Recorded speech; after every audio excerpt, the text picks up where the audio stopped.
ছোট্টবেলায় হাতটি ধরে শিখিয়েছিলে হাঁটা, তারপরেতেই তোমার কাছে শিখলাম কথা বলা। ছোট্ট থেকে হয় না যতই বড়, তোমাদের অবদান কি ভোলা যায় কখনো? বাবা মায়ের তুলনা হয় না এ বিশ্ব জগতে।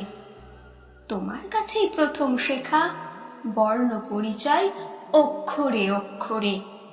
তোমার কাছে আবদার যত করতাম বায়না ধরে, কিছুটা আবদার মেটাতে তখনই, কিছুটা মেটাতে পরে।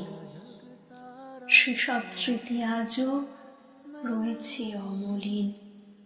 স্মৃতিরা রয়ে যায়, হয় না তারা বিলীন। তোমার সেই আদরের ডাক মানিক আজও কানে বাজে। তোমারই অভাব আজও, শুধু নেই তুমি আমাদের কাছে। কোথায় যেন গিয়েছ চলে, সেই কোনো এক না ফেরার দেশে। पापा मेरी जान हरदम रखना।